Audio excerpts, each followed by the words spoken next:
काही जरी झालं तरी महाराष्ट्रामध्ये गद्दार गट, अजित पवार गट आणि भारतीय जनता पक्ष यांच्यामध्ये जागा वाटपाच्या वेळेला एकमेकाच्या उरावर बसण्याचा प्रयत्न नक्की होणार आहे। भारतीय जनता पक्ष या गद्दार गटाला फेकून देणारच आहे आणि आपल्या एकतर लढवायचं असेल तर आपल्या कमळ चिन्हावर लढवा, नसेल तर आम्ही आमची जागा उभी करू, अशा पद्धतीचं भाजप हे अखेर शेवटचा डाव टाकणारच आहे।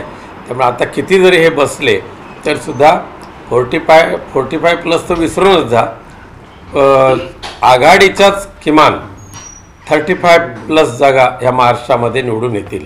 बरं भाई, तुम्ही आता म्हटलं की कमळा चिन्हावरती लढवण्याचा भाजपचा एक हे असेल, प्रयत्न असेल काही उमेदवारांना। तुमच्यापर्यंत जी माहिती येते किंवा तुम्ही ज्या पद्धतीने माहिती घेता त्यानुसार नेमकी माहिती काय, काही आकडे आहेत का, असे कोकणातले काही मतदारसंघ आहेत का की जिथं कमळावरती लढण्यासाठी भाग पाडलं जाऊ शकतं? कोकणासहित महाराष्ट्रातल्या अनेक मतदारसंघामध्ये जे सध्या मिंदे गटाचे खासदार आहेत त्यांना सुद्धा सांगितलं जातं की तुम्हाला लढवायचं असेल तर कमळ चिन्हच घ्यावं लागेल। उदाहरणार्थ रामटेक आहे, मावळ आहे, इथे रत्नागिरी सिंधुदुर्गसुद्धा आहे,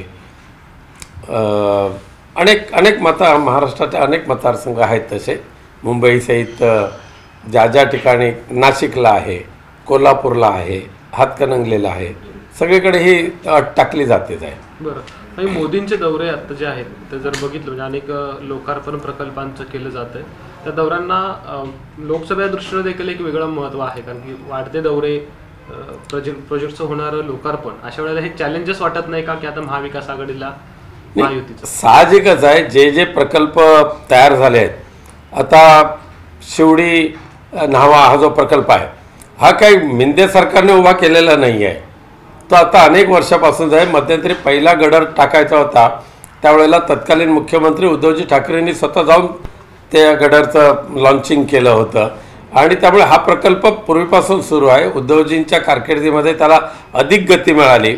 आता ठीक आहे, पूर्ण झालं, नारळ फोडायचं ते श्रेय घेतील।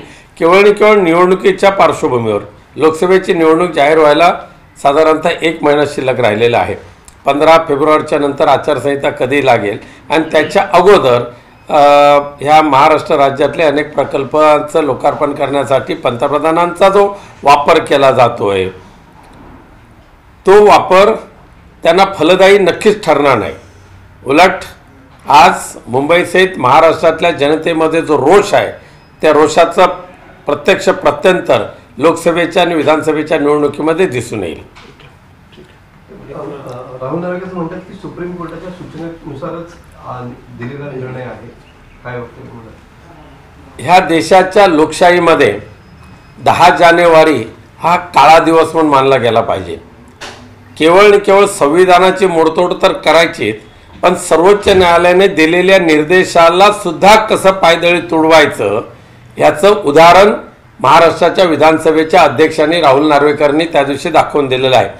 आणि त्याही पुढे जाऊन सांगतो की महाराष्ट्राच्या विधानसभेच्या अध्यक्षांचा त्या 10 जानेवारीचा जो निकाल आहे तो केवळ शिवसेना उद्धव बाळासाहेब ठाकरे या पक्षासाठी नव्हे, त्या महाराष्ट्रातल्या मराठी माणसाला नेस्तनाबूत करणारा तो निकाल आहे।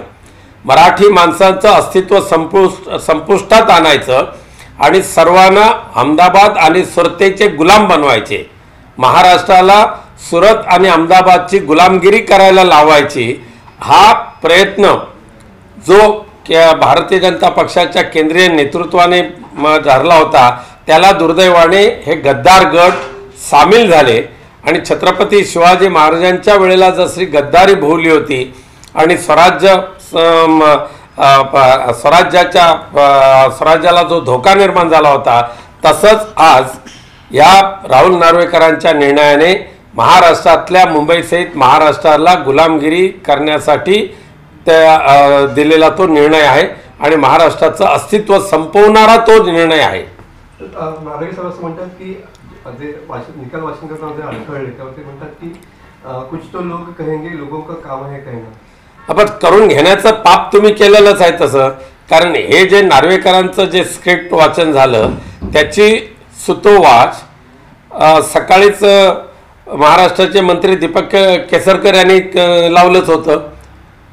त्याचबरोबर महाराष्ट्राच्या मुख्यमंत्र्यांचं हिंगोलीतलं भाषण पूर्ण होईपर्यंत म्हणजे निकाल वाचनाची वेळ 4 वाजता दिलेली असताना सुद्धा प्रत्यक्ष निकाल वाचन 4:15ला झालं, कारण त्याच वेळेला महाराष्ट्राच्या मुख्यमंत्र्यांचं भाषण जे हिंगोलीला चालू होतं ते पूर्ण लाईव्ह करायची संधी विधानसभा अध्यक्षांनी दिली आणि ते भाषण संपल्यानंतर ते निकाल वाचनाला आले, असं सगळ्या जनतेचं मत झालेलं आहे.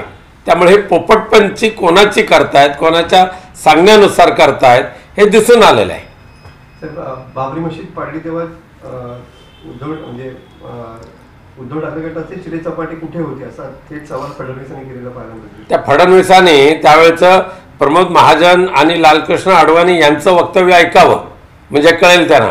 त्या बाबरी मशिदीवर चढलेला पहिला जो आपला सुरेश आहे तो या महाराष्ट्रातला आहे आणि हे स्वतः लालकृष्ण अडवाणींनी अटल बिहारी वाजपेयी साहेबांना सांगितलेलं आहे. त्यामुळे देवेंद्र फडणवीस हे मुख्यमंत्री न मिळाल्यामुळे ते संभ्रमावस्थेत गेलेले आहेत आणि त्यामुळे अशा पद्धतीची बेताल वक्तव्य ते करतायत. आशिष शेलार म्हणतात मुंबईचे खरे हृदय सम्राट हे फडणवीस साहेब आहेत. मग तेच सांगितलं तुम्हाला, कारण मुंबईचे खरे सम्राट फडणवीस केल्यानंतर मुंबई अहमदाबाद आणि सुरतेच्या चरणी अर्पण करायची. मुंबईचे महाराष्ट्रातला मराठी ठसा पूर्णपणे पुसून काढायचा हा डाव जो अहमदाबादवाल्यांनी आखला होता दिल्लीच्या आशीर्वादाने, तो त्याची पूर्तता करण्यासाठी एकनाथ शिंदे आणि त्यांचे गद्दार गट पुढे झालेले आहेत. महाराष्ट्र संपवण्याचं कपट कारस्थान एकनाथ शिंदेच्या माध्यमातून होत आहे ना, त्यामुळे ह्या गद्दारांना कदापि